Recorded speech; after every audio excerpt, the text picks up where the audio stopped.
নমস্কাৰ, মই ৰঞ্জন চৌধুৰী। ছেপ্টেম্বৰ মাহ অসমৰ কাৰণে দুটা সুসংবাদ আছে। বঢ়িয়া, মানে খুব ভাল দুটা সংবাদ আছে। তো গতিকে দুটা ভাল সংবাদ কি সেইটো জনাৰ কাৰণে এই ভিডিঅ' একেবাৰে শেষলৈকে চাব। ভাল লাগিলে শ্বেয়াৰ কৰিব আৰু ছাবস্ক্ৰাইব কৰিবলৈ আপোনালোকে নাপাহৰিব।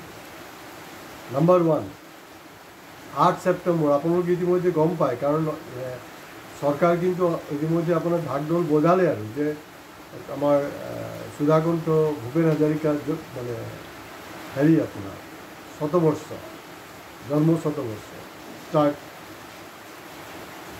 নিয়মত একচুৱেলি 26 হয়, কিন্তু যেহেতু জন্ম শতবৰ্ষ সেইকাৰণে 8 ছেপ্টেম্বৰতে এইটো আৰম্ভণি।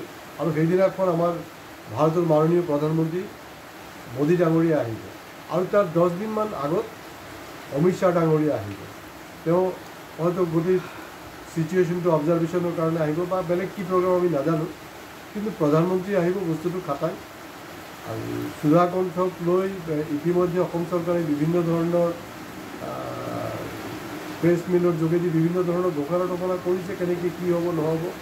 তো গতিকে সুধাকণ্ঠৰ শতবৰ্ষ এইটোৰ প্ৰতিতো চবৰে এটা দুৰ্বলতা বা এটা আকৰ্ষণ থাকিবই।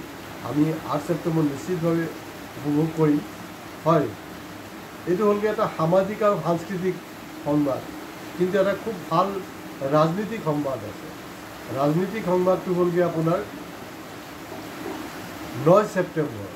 9 ছেপ্টেম্বৰ কিন্তু আপোনাৰ উপ ৰাষ্ট্ৰপতি নিৰ্বাচন। আপোনালোকে জানে ইতিমধ্যে, কাৰণ আমি ইয়াৰ আগতে এটা এপিছ'ড কৰিছিলোঁ। জগদীপ ধনখড় পদত্যাগ কৰিছে মানে পদত্যাগ কৰোৱা হ'ল তেখেতক।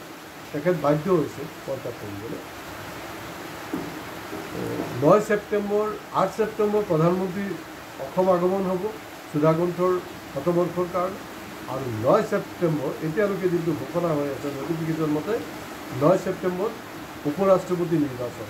আৰু উপ ৰাষ্ট্ৰপতিৰ দিনা নিৰ্বাচনতো কিন্তু হয়তো এনেকুৱা হ'ব পাৰে, আপোনালোকে আচৰিত নহ'ব যে উপ ৰাষ্ট্ৰপতি হয়তো এইবাৰ এটা সময়ত ধৰি লওক ফখৰুদ্দিন আলি আহমেদ আমাৰ অসমৰে আছিলে, ৰাষ্ট্ৰপতি হৈছিলে, কিন্তু এইবাৰ আজি বহু বছৰ পিছত, মানে এই বছৰ পিছত মানে এতিয়া আমাৰ ৰঞ্জন গগৈ ডাঙৰীয়া উপ ৰাষ্ট্ৰপতি হোৱাৰ সম্পূৰ্ণ সম্ভাৱনা আছে।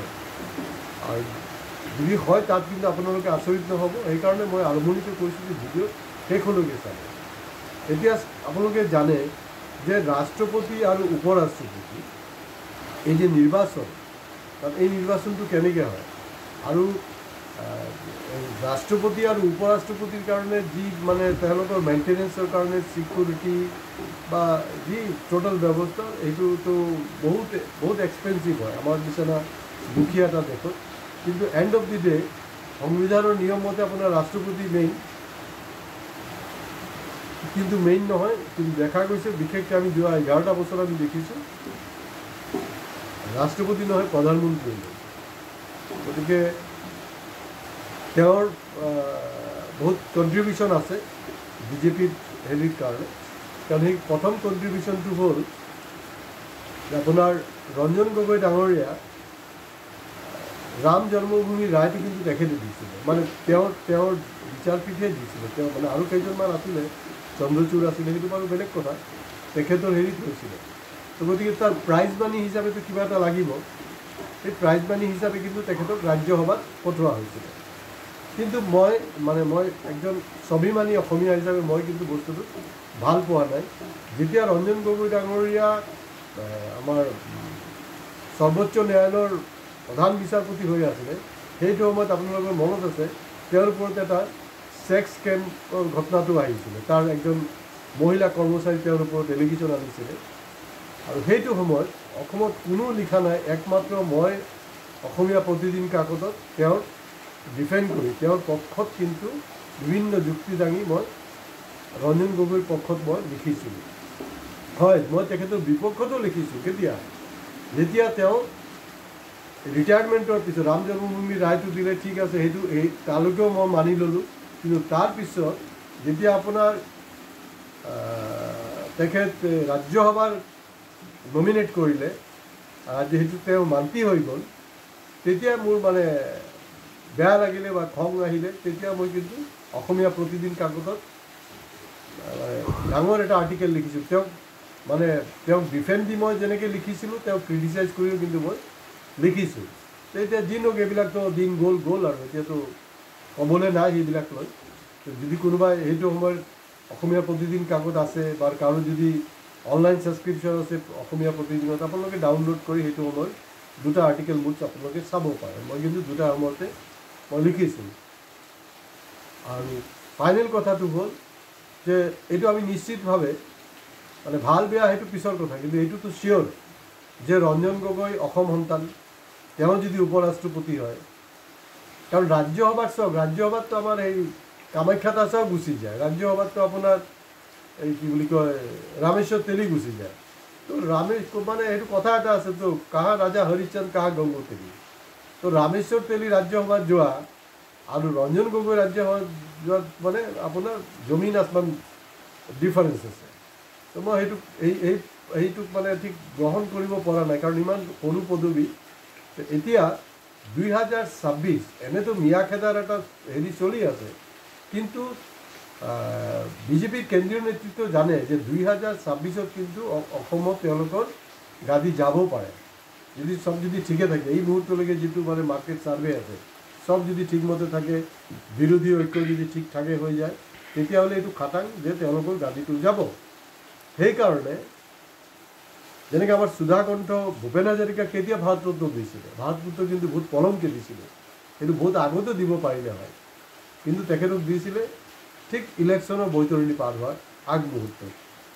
গতিকে এইবাৰ ৰঞ্জন গগৈ ডাঙৰীয়াক ভাৰতৰত্ন দিয়াৰ দৰকাৰ নাই, ভাৰতৰ উপ ৰাষ্ট্ৰপতি বনোৱাৰ এটা সম্পূৰ্ণ সম্ভাৱনা আছে। কাৰণ সেইটোৰ যোগেদি আপোনাৰ একতো মিয়াখেদা ৰাজনীতি চলি আছে, তাৰপিছত যদি আমাৰ আৱেগিক অসমীয়াক যদি আৰু আৱেগটো বঢ়াই দিব পৰা যায় না, অসম সন্তানক উপ ৰাষ্ট্ৰপতি পাতিছে বহুত কিবা কিবি, কিন্তু মানুহেতো ইতিহাস পাহৰি যায়।